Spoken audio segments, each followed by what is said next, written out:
Afternoon, everyone. Sorry if you see a little smoke in my screen. I been getting in the habit of burning a little sage or sweetgrass or whatever I have on hand just to start me off in the right place every morning. So, or every day.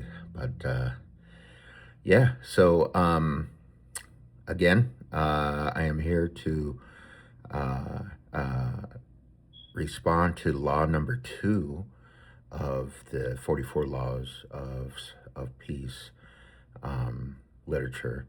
And so, but yeah, so I'll try to keep these responses within the 3 to 5 minute range to try to keep them as short as possible. So I know these are a lot more easily digestible than reading a long thread on Discord. So, but I'll just go ahead and talk about it. But law number two, strive to understand, not debate.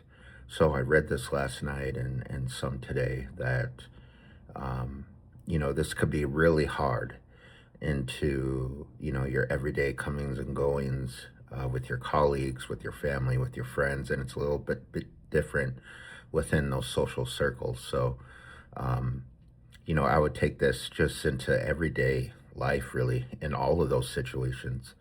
Um, and really, this law is really just trying to tell us to shut our bias down for a little bit and understand the debate that's going on or understand where your other person is coming from. So, but yeah, so really it's humility in turning off your own bias and understanding where the other is coming from.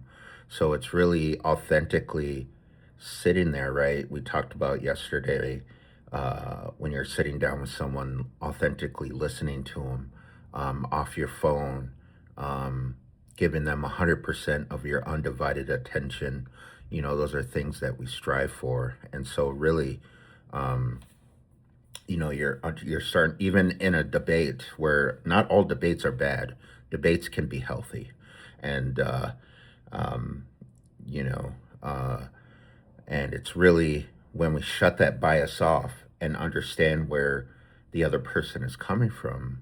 Then we're already starting to understand our own logic and our own bias, and either strengthen that or turning it off, and so we understand where the other person is coming from, because it could be coming from a totally different place of hurt, of pain, um, you know their own mental health, things you start to understand once you really shut your mouth and see where the other person's coming from. So, but again, here most people are uncomfortable when they're being challenged, and so it's really um getting those things when you're on challenge, when you're being challenged, getting out of that comfort zone. And, that's when most people get defensive and put their defenses up. So, yeah. And so it's really when you're really authentically understanding each other, there's no need to put up those walls. And I totally understand why. And there's no need to debate over every single disagreement that you have, either with your partner or your friends or longtime enemy, whatever.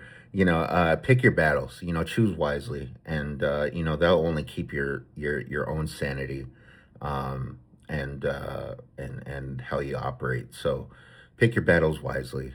Um, and really at the end of the day, it's suspending your bias, um, and once you do that, and once you start convincing others, and if that becomes your main objective, you've already lost. Like if you're trying to have someone belief in your values, or whatever you're arguing about, like if that's your main goal, you've already lost the debate, you've lost the battle. So this could be totally different if you suspend your bias, and you really understand the other person. And really, um, at the end of the day, it's this law is telling us, to find where we both connect when we're debating, And if we do it from an authentic place, suspend that bias, listen to the other person. We've already won 2 times over.